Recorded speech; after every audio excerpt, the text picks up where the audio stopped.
जय हिंद दोस्तों, आप सभी कैसे हो? मैं आशा करता हूँ सभी अच्छे होंगे और अपनी तैयारी बेहतरीन कर रहे होंगे, जिसकी भी कर रहे होंगे, फिजिकल की या एग्ज़ाम की जिसकी भी तैयारी कर रहे हों। तो एक चीज़ हम बता दें शुरुआत में कि कभी-कभी अगर वॉइस में थोड़ी दिक्कत हो तो नाराज़ मत होइए, क्योंकि हम बाहर बैठे हैं, हमारे पास माइक नहीं है आज, ठीक है? तो कभी-कभी थोड़ी दिक्कत हो सकती है, कभी बाहर से अगर आवाज़ आ जाए किसी की, हमारी आवाज़ ना सुनाई दे तो दिक्कत हो सकती है। तो हम बात करें किसकी? एसएससी जीडी की फिजिकल की।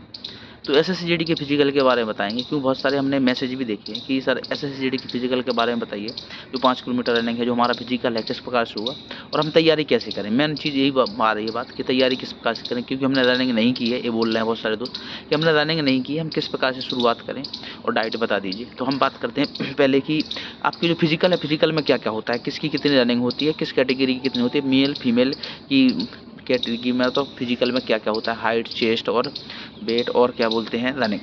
तो पहले हम बात करते हैं मेल की।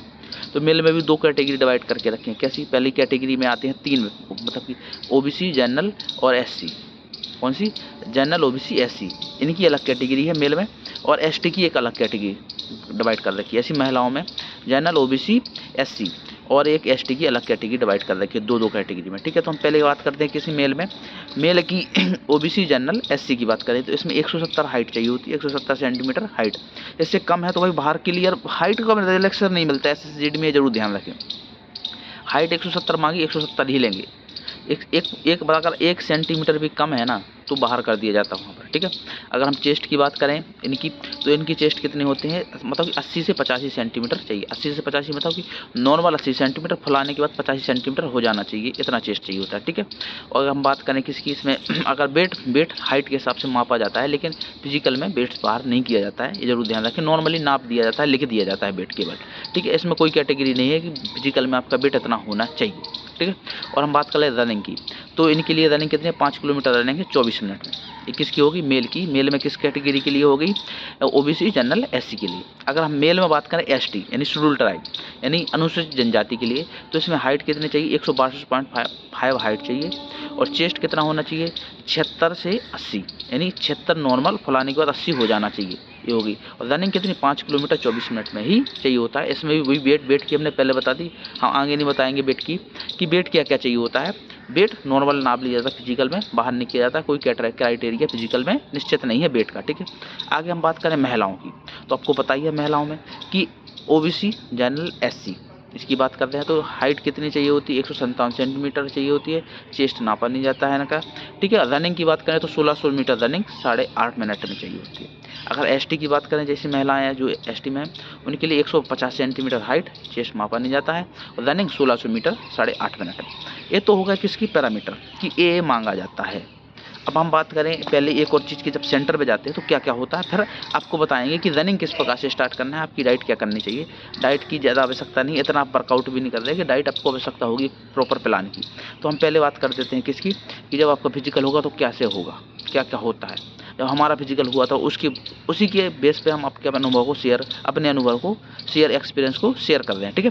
तो हम बात करते हैं, जैसे आपका जब एग्जाम बताओ फिजिकल डेट आ जाएगी, फिजिकल के लिए एडमिट कार्ड आ जाएंगे, तो आप जाओगे सेंटर पे तो सुबह बुलाया जाएगा 5 बजे, 4 बजे, 6 बजे बुलाया जाता है। कभी कभी 4 बजे बुला लिया जाता है, कभी जैसे मौसम जिस प्रकार का डिपेंड हो, गर्मियाँ तो जल्दी बुला लिया जाता है, सर्दियाँ तो थोड़ा लेट बुलाया जाता है, ठीक है?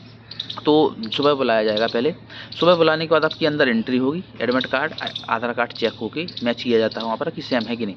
फिर एंट्री हो जाने के बाद आपको बैठा के कुछ चेस्ट में नंबर दिए जाएंगे, वहीं पर आपकी पहले हाइट मेजरमेंट हो जाएगा। हाइट इसलिए मेजरमेंट कर लिया जाता है कि जो कम हाइट के हैं उनको रनिंग ही नहीं करने देते, जिसकी हाइट पूरी नहीं है उनको रनिंग नहीं करने दिया जाता है। जब शुरुआत में मेजरमेंट होता है ना, वो फाइनल हाइट नहीं मापी जाती, वो लिखी नहीं जाती, केवल इसलिए होता है कि ज़्यादा भीड़ ना हो अंदर, कम हाइट वाले बच्चों को पहले ही बाहर कर दिया जाए। ये जरूर ध्यान रखें, पहले हाइट मेजर कर लिया जाएगा नॉर्मली, इससे ये फाइनल हाइट नहीं है। फिर इसके बाद आपको रनिंग पे ले जाएगा, डॉक्यूमेंट कुछ साइन कराए जाएंगे, फिर रनिंग ट्रैक पे ले जाता है, चेस्ट नंबर दिया जाएगा, रनिंग ट्रैक पे ले जाए। अब आप बोलेंगे कि भाई रनिंग ट्रैक पे ले जाएगा तो रनिंग ट्रैक कैसा होगा? हमें राउंड लगाने पड़ेंगे 12, या कहीं कहीं पर 2500 मीटर जाइए, 2500 मीटर वापस आइए, ऐसा होता है। कहीं पर एक गोला होता है 2500 मीटर का, 2 गोले लगाने पड़ते हैं, ठीक है? ये चीज़ होती है। तो कहीं जब हमने बता दें ये पूरी कंडीशन होता है, कहीं पर आपको 12-13 राउंड 12 या 12.5 राउंड लगाने पड़ेंगे, ठीक है? एक चीज़ होगी, जैसा ग्राउंड हो जहाँ पर, ठीक है, जिस सेंटर पर। कहीं पर आपको 2500 मीटर जाना, 2500 मीटर वापस आना, जहाँ पर आप जाओगे टोकन मिलेगा, ठीक है। और आगे हम बात करें किसकी कि कहीं पर ऐसा होगा कि एक गोला होगा, वहाँ पर 2500 मीटर के 2 राउंड लगाने पड़ेंगे, ये चीज़ होती है, ये चीज़ नॉर्मल होगी। इसके बाद जब फिजिकल में पास हो जाओगे तो फिर आपको क्या कराया जाएगा, जब फिजिकल का मतलब रनिंग में पास हो जाओगे फिर आपकी आएंगी तो फाइनल हाइट मापी जाएगी, आपका चेस्ट मापा जाएगा और वेट मापा जाएगा। वेट में बाहर नहीं किया जाता, वहाँ पर कोई पैरामीटर नहीं, वेट इसलिए मापा जाता है लिखने के लिए, केवल उसमें कैटेगरी दी है कि वेट, इसलिए ये होगी नॉर्मल आपकी। इसके बाद आपको मतलब कि आपको एक लेटर दिया जाएगा, आप फिजिकल में क्वालिफाई नॉट क्वालिफाई हैं, आपको छोड़ दिया जाएगा, 12-1 बजे तक आपको छोड़ दिया जाता है सुबह से, ठीक है। अब हम बात करें किस प्रकार से आपको तैयारी करनी है किसकी, फिजिकल की। जिस भाई ने कभी रनिंग नहीं की, जो भाई जिसने रनिंग की है उसके लिए तो बहुत नॉर्मल चीज़ है 5 किलोमीटर रनिंग, क्योंकि उसको ये वीडियो देखनी भी नहीं पड़ रही होगी, उसने देखता भी नहीं होगा। भाई जिसने अच्छी रनिंग की है ना वो देखता भी नहीं होगा ये कभी वीडियो फिजिकल की रनिंग की, क्योंकि मैंने रनिंग की, आर्मी की रनिंग निकाली हुई है, तो मैं कभी रनिंग की वीडियो नहीं देखता था भाई। मैं कभी भी किसी रनिंग की वीडियो नहीं देखी, डाइट की वीडियो नहीं देखी, ये जरूर ध्यान रखें। और मैं फिजिकल में अच्छा था, मतलब फिजिकल अच्छे मतलब होने का है कि अच्छी नॉर्मली टाइम में आ जाता था, ज़्यादा कम ना ज़्यादा टाइम, ठीक है। अब हम बात करें रनिंग, जैसे आपने रनिंग नहीं की है तो आप शुरुआत में प्रैक्टिस कीजिए कि धीरे धीरे कम आप 1-2 राउंड लगेंगे, फिर धीरे धीरे प्रैक्टिस करना है आपको। 5 किलोमीटर रनिंग दौड़ने की शुरुआत में टाइमिंग, तो हम जानते हैं आप टाइमिंग लगाओगे, टाइमिंग नहीं लगानी है आपको कभी, जब तक आप 5 किलोमीटर रनिंग दौड़ना मतलब सीख ना जाएँ, जब तक आपको टाइमिंग नहीं लगानी है। पहले तो ये कोशिश करनी है कि हम 5 किलोमीटर रनिंग दौड़ पा रहे हैं कि नहीं दौड़ पा रहे हैं। हमारे 12 या 13 राउंड, जहाँ पर आपका 400 मीटर का ग्राउंड है या आपका सीधा रोड पर रनिंग कर रहे हैं, तो हम 5 किलोमीटर तक हम जा पा रहे हैं कि नहीं जा पा रहे हैं, 5 किलोमीटर रनिंग कर पा रहे हैं कि नहीं कर पा रहे हैं, ये कोशिश करनी है, ना कि टाइमिंग। अब कई सारे बच्चे क्या करते हैं, पहले दिन जाएंगे 1 राउंड दौड़ेंगे, 1 राउंड में आगे उनका 1.5 मिनट, तो वो सोचेंगे हमारे 12 राउंड भी ऐसे लग जाएंगे, 12-13 राउंड हैं जो 400 मीटर के वैसे ही लग जाएंगे। अगर 1.5 मिनट के हिसाब से देखा जाए तो 18 मिनट में हमारी रनिंग क्लियर हो जाएगी। ऐसा नहीं होता है, इसमें इस अगर चक्कर में रहे ना आप तो कभी रनिंग पास नहीं कर पाओगे। पहले तो यही कोशिश करनी है कि हमने चलो 1 राउंड तो कोई भी व्यक्ति लगा लेता, छोटा बच्चा लगा ले, पहले लगाना है कि मैं 5 किलोमीटर 12 राउंड हम लगा पा रहे हैं कि नहीं लगा पा रहे हैं, ये कोशिश करनी। यानी 5 किलोमीटर से अधिक मतलब कि रनिंग करने की कोशिश करनी है। जब आप उतनी कोशिश आपकी हैबिट में आ जाए, रनिंग करने लगो आप नॉर्मली कितने भी टाइम में करो, 25 मिनट 30 मिनट में करने लगो, फिर आपको टाइमिंग लगाना शुरू करना है। फिर आप टाइमिंग लगाइए, फिर धीरे धीरे घटाइए कि हाँ अब हमें घटाना है टाइम। जब आप 5 किलोमीटर रनिंग ही नहीं दौड़ पाओगे तो पहले टाइमिंग लगाने का क्या फ़ायदा, एक चीज़ बताइए, कोई फ़ायदा नहीं। और एक चीज़ जो हम बताएं आपको, जब रनिंग करोगे तो आपके शरीर में बॉडी पेन होगा ही होगा, उसके लिए कुछ एक्सरसाइज होती हैं बहुत सारे। आप जब दो भाई हम इतनी सारी तो बता नहीं सकते, बहुत सारी यूट्यूब पे वीडियो डली होंगी, बहुत सारे आपके आसपास जो भाई एक्सपीरियंस भाई व्यक्ति होंगे उनसे पूछ सकते हैं, ठीक है। यूट्यूब पे वीडियो देख सकते हैं कि सेन पेन के लिए क्या करें, बहुत सारी वीडियो डली हुई है भाई, बहुत सारी एक्सरसाइज होती हैं। ऐसा नहीं कि बिना एक्सरसाइज के कुछ नहीं होता है। रनिंग कीजिए, उसके बाद एक्सरसाइज करना पड़ता है। अगर एक्सरसाइज नहीं करोगे तो आपकी बॉडी को रिलैक्स नहीं मिलेगा और आपको पेन होने लगेगा, जरूर ध्यान रखें, ठीक है। तो हमने रनिंग का बता दिया, इस प्रकार से अगर रनिंग करोगे तो वो चीज़ है। ऐसी लड़कियाँ अगर आप 1600 मीटर नहीं दौड़ पाएँ, क्योंकि 1600 मीटर भाई 4 राउंड एक से लगाने पड़ते हैं आपको, तो आपको क्या करना है, धीरे धीरे पहले आप 1600 मीटर रनिंग मतलब कि करना सीखिए कि हम 1600 मीटर रनिंग दौड़ पा रहे हैं कि नहीं दौड़ पा रहे। उसके बाद आपको टाइमिंग लगानी है। आप ऐसा मत कीजिए कि 1 राउंड का टाइमिंग लगा के आप सोच लो 4 राउंड हमारे इतने मिनट में लग जाएंगे, ऐसा नहीं होता है। क्योंकि बहुत सारी लड़कियाँ 8 मिनट में भी 8.5 मिनट में 4 राउंड नहीं लगा पाती हैं, ये जरूर ध्यान रखें।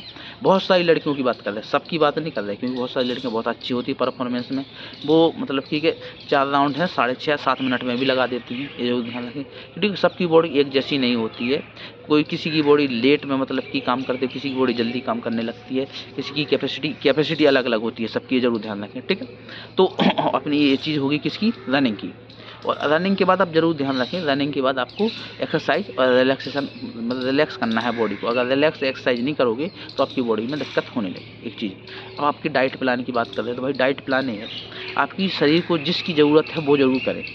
ज़रूरत होने का मतलब, जैसे आप जब रनिंग करना शुरू करते हैं ना, तो आपकी मतलब कि शरीर में कैल्शियम, विटामिन डी और बहुत सारी चीज़ों की जो विटामिन्स होते हैं ना, कैल्शियम होते हैं, मिनरल्स होते हैं, उनकी कमी होने लगती है। जब आप रनिंग करोगे तो इन चीज़ों की कमी होने लगती है। तो जिस चीज़ में आपको विटामिन्स मिले, कैल्शियम मिले, ठीक है, और बहुत सारे मिनरल्स मिले, वो चीज़ खाना स्टार्ट करना है आपको। ऐसा नहीं कि आपको फास्ट फूड ही खाते रहें, फास्ट फूड से भाई कुछ नहीं होता है। जैसे कि हम बताएं आपको, सुबह सुबह उठ के बढ़िया चने, मूंग की दाल, सोयाबीन ये फुला के रख लें, थोड़े काजू बादाम ये भी फुला के रख लें, वो खाइए। फिर और चीज़ है, जैसे आपको मान लो खा रहे हैं तो सुबह मतलब कि मिल्क शेक का मतलब है थोड़े केले लीजिए 1-2, उसमें मिल्क मिला के फेंट के खा लीजिए ये चीज़ें। फिर खाना खाइए, ज़्यादा तेलीय चीज़ मत खाइए और फास्ट फूड बंद कर दीजिए जब तक आप रनिंग कर रहे हैं। फास्ट फूड से बहुत दिक्कत होती है, ज़रूर ध्यान रखें, क्योंकि आपकी जितना फैट घटेगा आप फास्ट फूड खाओगे उतनी ज़्यादा आपकी मतलब कि फैट मतलब कि उतनी कैलोरी आपको इंक्रीज कर देगी, ये ज़रूर ध्यान रखें, ठीक है। खाना वाना खाइए और दोपहर में हम जो बताएं आपको क्या खाना है। दोपहर में सबसे बढ़िया दलिया खाना है, दलिया खाइए, सबसे बढ़िया, जल्दी पचता है और अधिक एनर्जी देता है। दलिया ज़रूर खाइए, ठीक है। और ये चीज़ ध्यान रखें, दलिया ज़रूर खाइए, यही है और ज़्यादा कुछ नहीं है।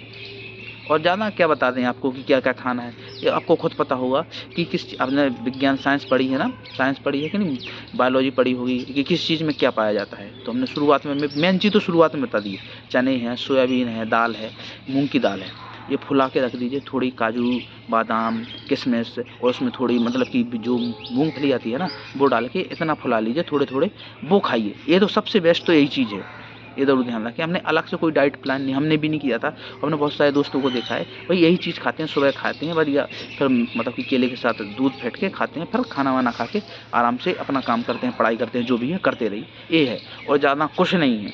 और जो भी दर्द हो उसकी एक्सरसाइज कीजिए, उसको रिलैक्स कीजिए। अगर ज़्यादा दर्द होने लगे, जैसे आपको कई सारे व्यक्तियों को बॉडी में ज़्यादा पेन होने लगता है, तो वो क्या करें, ज़्यादा पेन होने लगने के बाद क्या करना है आपको, तो थोड़े दिन का आपको रेस्ट ले लेना है। जैसे आपको पैर में ज़्यादा दर्द होने लगा, कमर में ज़्यादा दर्द होने लगा, तो उस टाइम आप ग्राउंड पे मत जाइए, आपको मतलब कि फिजियोथेरेपी वाला डॉक्टर होता है उसको दिखाइए, फिजियोथेरेपी करता है उसको दिखाइए और रेस्ट लीजिए। अगर आप रेस्ट नहीं लोगे तो आपको और ज़्यादा दर्द बढ़ेगा, ज़रूर ध्यान रखें।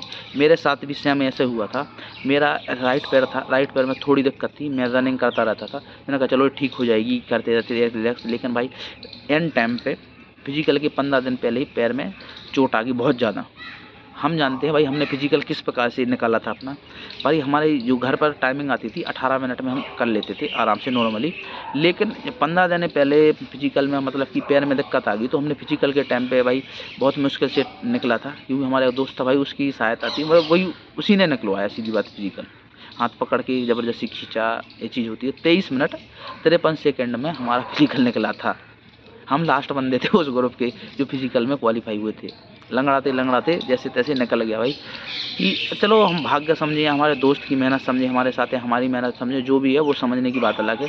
तो भाई मेहनत रंग लाती है, कई सारी चीज़ें डिपेंड करती हैं कि पता चले आपकी जब फिजिकल आने वाला अच्छी फिजिकल भी है, एंड टाइम पे आपको कोई चोट लग गई, तो इसका भी ध्यान रखना है, ज़रूर ध्यान रखें, अपनी तैयारी जरूर करते रहें, ठीक है। और कोई भी जानकारी चाहिए हो तो हमारे टेलीग्राम ग्रुप इंस्टा ID पे जुड़ सकते हैं और पर्सनल मैसेज करके आपका कोई भी डाउट हो वो पूछ सकते हैं, हम उसको क्लियर आपको बताएंगे, मैसेज करेंगे। लेकिन कभी कभी ऐसा होता है कि हम मैसेज करने में कभी लेट हो जाते हैं, क्योंकि बहुत सारे मैसेज आते हैं, आपका ही मैसेज नहीं आता, बहुत सारे मैसेज आते हैं जिसमें हम रिप्लाई करने में थोड़ी देरी हो जाती है, ठीक है। 1 दिन भी लग जाता है, कभी कभी 2 दिन भी लग जाते हैं, लेकिन अधिकतम रिप्लाई 1 दिन 2 दिन के अंदर हम दे ही देते हैं, ठीक है। अब मिलेंगे नेक्स्ट वीडियो में। जय हिंद दोस्तों, धन्यवाद।